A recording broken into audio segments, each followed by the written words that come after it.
Designshare is an institution that specializes in school design, and Riverside won the annual school design competition for 2004. The main points which were kept in mind while deciding the space for the school building was ergonomics, form and function, multiple usage, because we did not want to have areas which were restrictive, that you can only do these things over here. We wanted to maintain a level of a sense of flow. So these were the three things we kept in mind, and the most important thing was to maintain a balance. The gazebo is again a beautiful central place in the school where the teachers sit together for their snack time, or when we have guests we sit together with them over there, or the children, if they don't want to sit in class, we go together to the gazebo. The architecture itself has to give you certain messages that yes, you are welcome to my space, because the spaces at Riverside allow this sort of sense of accessibility to each other. One space merges into another, and other than that you have the main assembly area, but again it's a major conglomerate area for various things in the school. We have a morning assembly there. When we talk about ergonomics, that is keeping the form and function in mind, the areas for Key Stage 1 and Key Stage 2 are also specifically designed keeping the age group in mind. For example, the Key Stage 1 classes would have a larger area where they can conglom or get the tables together. Each class has a bathroom within the classroom, because at that age you want the students to have close access. They're used to having close access at home. So this adds the homely touch. Vis-a-vis Key Stage 2, they have common toilet areas. Key Stage 1 and Key Stage 2 have been designed keeping the age group in mind, but there is a flow between these two buildings also, or between these two sections. And the common spaces being the IT room on the first floor and the courtroom on the ground floor, which connects the two sides. So the IT room is of course used by the teachers and students from all the classes. Courtroom, which is the conglom room for teachers, unlike staff rooms in other schools, this is a space where even the students have access to it, and if say a K2 child wants to come into the lab or the grade 3, they just walk through the courtroom. It's not an area which is cordoned off only for teachers. A lot of audio-visual sessions also happen in the courtroom. The courtroom has these huge glass windows, which again adds the transparency layer. It's not that a space for teachers, so it should be closed in to anybody from outside. So the flow, the transparency, the ergonomics, everything is well thought of in any space throughout Riverside.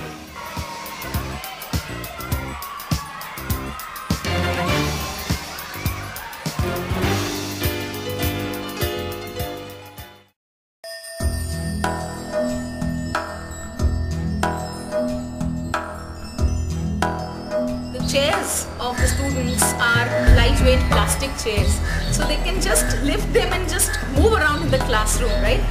If I don't want the table and I want it as an open space, I can do that, and they all can have a circle time there, or they can have a story time there.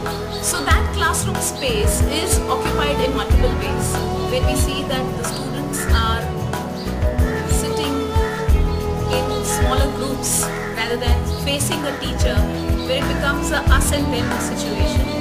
It's very different at Riverside, I would say, that the teacher is at the level of the students, where she is sitting with them, interacting with them.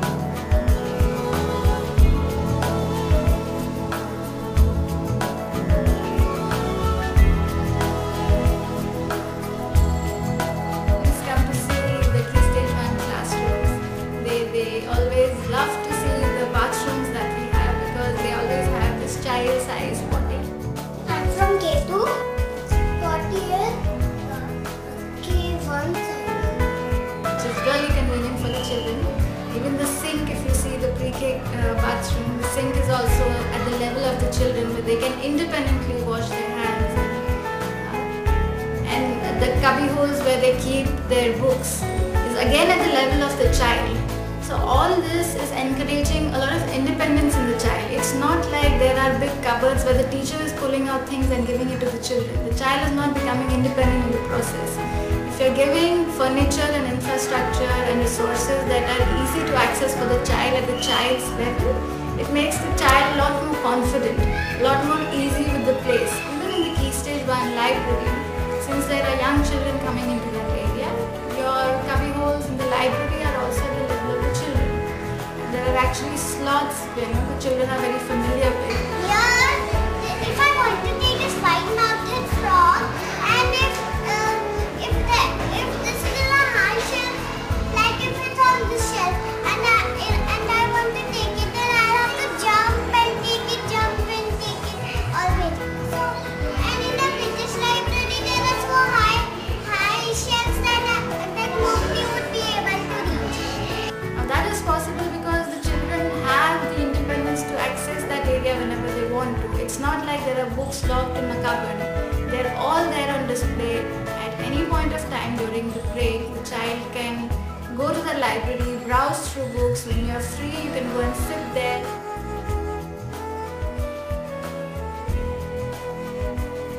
I'm shorter than height, so it will be more comfortable for me to have the shorter one.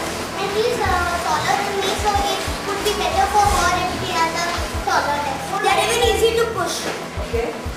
Here we can ourselves pick up our furniture, put out our books, again put them in, again pick up our table with the books. So it is much easier.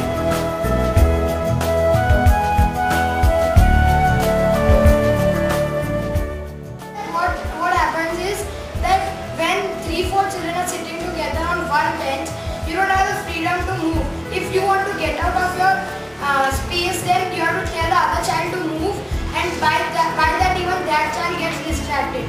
And here we have our own table, and it is broad enough for us to move around and move our legs.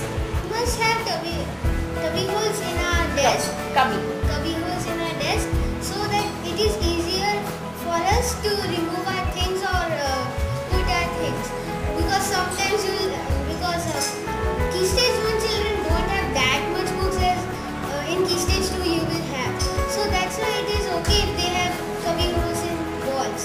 But we have a lot of books and notebooks, so that's why we need cubby holes in our desk. To give an opportunity to these children to show that they can handle responsibilities and to ensure that they have the privacy with their wanting, we have allotted them a locker. So this is their private space where they can keep the things which they do not need it on the regular basis, and they can decorate it according to their choice and express their creativity also.